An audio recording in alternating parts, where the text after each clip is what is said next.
He was cut by the Rams.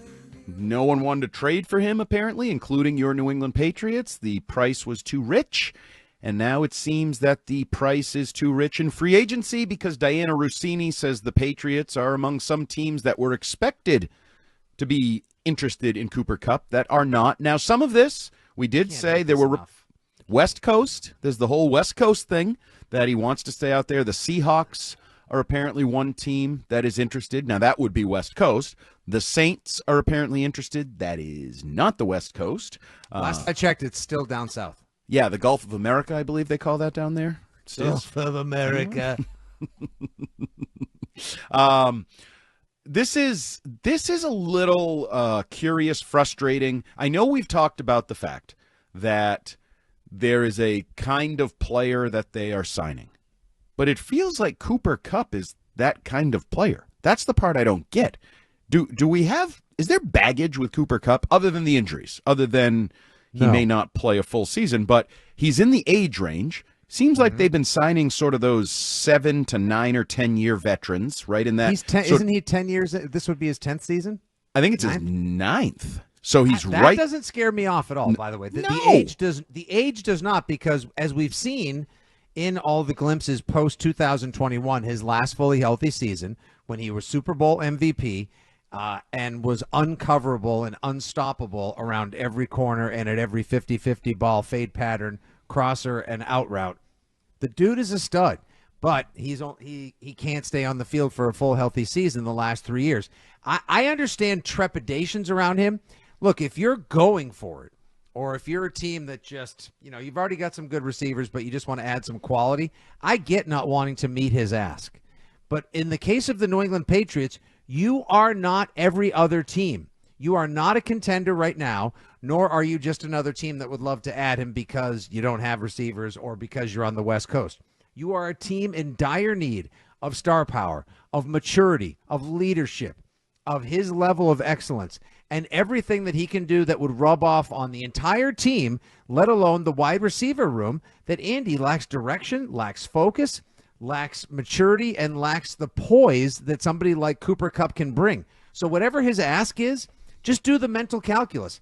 Add a little suck tax, add a little need tax, and even not only just meet it, overpay a tiny bit, because you are flush with cash right now. It's no big deal. It'll probably be a 1 or 2 year deal at best. And it's a little bit frustrating that the teams that are involved are not. It's one thing if you lose out to a Chiefs team, an Eagles team, a Bills team, whoever, some 100%, contending 100%. Team. Yes. If you lose out to the Saints, what? Shoot me in the foot.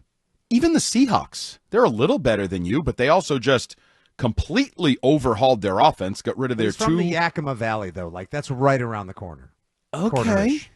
Okay. Yeah, corner-ish. So by his desire to come to New England, I just good wine up there. There's not and the value of wine in this country is going up right now because of trade wars that are going on. To be Drew Bledsoe in this economy. Oh, walla walla. Cooper Kupp. This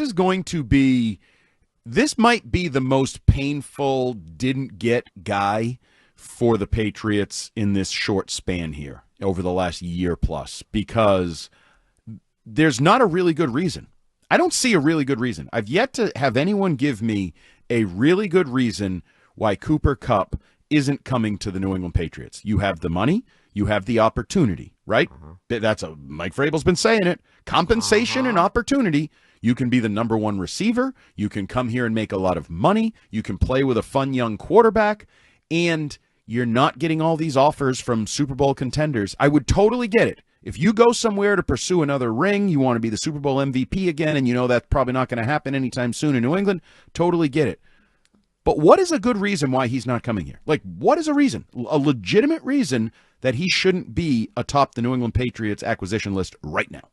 If you're saying it from Cooper Kupp's perspective, it's because he has to move West Coast to East Coast, and it's because he doesn't necessarily know the area very well, which would jibe with some of Andrew Callahan's reporting that he's been asking about. I'm just following this path. Follow me here for a sec. That would jibe with what he's been talking about, like asking about the area. What's it like to live there? How are the schools? The answer is it's fun. I hope you like traffic, and the schools are awesome. Now, from I don't get that. What is? Dude, can you explain that to me? Okay, absolutely. You've lived traffic? on the Did you say traffic? He lives in L.A. You have lived on the South Coast your whole life, correct? Correct. Okay. If all of a sudden I told you to move to Tempe, Arizona, or like there was interest in, like somebody was like, you're going to run ArizonaCardinals.com. And you're going to, okay. I'd go buy a house, I'd buy a car, and I'd drive to work. Okay. You wouldn't even ask anyone, like, what's it like? I'm used to the East Coast. I'm a South Coast guy. This is how I do things, you know. I have bar pizza and I linguiça. I don't usually do like tacos every night. But he understands that the air. New England Patriots have existed for a long, long time, right? And that receivers better than him have come to New England. Randy Moss came to New England. It's the damnedest thing. He found a house. He found the ability to live. He found the ability to go out to dinner. Rob Gronkowski, the greatest tight end of all time, lived in New England, found a house, found everything he needed. Tom Brady. Where's Tom Brady from? Oh, I believe the West Coast. Is that not accurate? I believe California kind of thing, Bay Area. Yeah. He found it palatable for almost a quarter of a century to live here. Why is Cooper Kupp any different? Like, I don't know. That just struck me as weird that he somehow thinks New England doesn't have houses and schools and the things he needs to live. Yeah, no, they have everything here. The crazy thing is we've got schools, we've got delis, we've got Shaw's, we've got Star Markets, whatever. We've got breweries, world gas stations. It's weird. We have ocean, coastline, all that stuff. It's just some people are creatures of habit. Some people don't like change in their life. You should know that very well. In New England, we hate change as much as we love arguing. We hate uprooting ourselves as much as we love sitting in traffic and listening to people yell at each other about sports. Like, that's just how we roll. That's the provincial nature of the New Englander, the Bostonian, and the masshole. Now, in the Patriots case, I can make 1,000 different arguments that as to why they haven't signed him or are not pursuing him, but I don't like any of them, and I would not in any way, shape, or form get behind that. Now, I just can't rationalize why the Patriots would not want to get behind bringing Cooper Kupp aboard the team. Like, there is such a drastic need. Yes, I know you're going to draft at least a receiver. I don't care who you have plans for. If it's Luther Burden, if it's Matthew Golden, Ted McMillan, any the two kid Jaden Higgins from Iowa State, whatever. Maybe they'll all turn out to be great pros.